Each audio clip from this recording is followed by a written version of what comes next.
I've always shied away from bustling social scenes.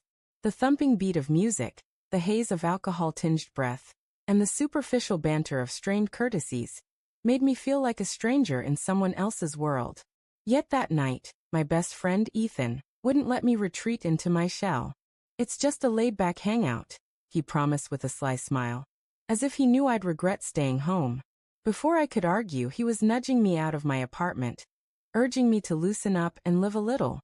Unbeknownst to me, I wasn't just leaving my safe haven. I was stepping into a moment that would gently reshape my life. When we reached the house, it felt like any ordinary suburban gathering. Dim porch lights cast a soft glow in the dusk, music floated from a portable speaker someone kept adjusting, and clusters of people laughed, danced, or sipped drinks with a casual grace I could never mimic. I hovered near the kitchen, gripping a soda I barely sipped, watching Ethan melt into the crowd as if he were made for such moments. I felt like a ghost, lingering on the fringes of someone else's story. More than once, I thought about slipping out, returning to the solitude I cherished. But a subtle nudge, a quiet voice in my head, told me to stay just a little longer. That's when I saw her. She was alone on the back porch, far from the party's noise and energy. No phone, no fake smile, no effort to blend into the chaos. She sat in silence, her eyes fixed on the night sky, as if chasing something only she could see. In the midst of the clamor, her calm presence felt like a breath of clarity. I hesitated, unsure, but her tranquility pulled me in, a quiet light cutting through the storm of unfamiliar faces. It was as if I'd glimpsed a kindred spirit in a crowd of strangers, though her face was new to me. Gathering my nerve, I walked over and, in a soft voice, asked if I could sit with her. She turned to me, and her smile wasn't the rehearsed kind you find at parties. It was warm, real, like an invitation. I settled beside her, and suddenly, the party's noise seemed to fade away. Hours slipped by as we spoke, and it wasn't the hollow chit-chat I despised.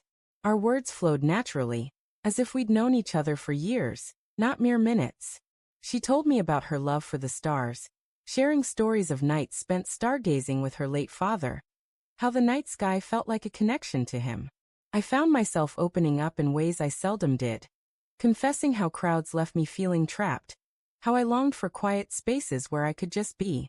She didn't judge or rush to fill the silences with empty words. She listened, truly listened, and understood.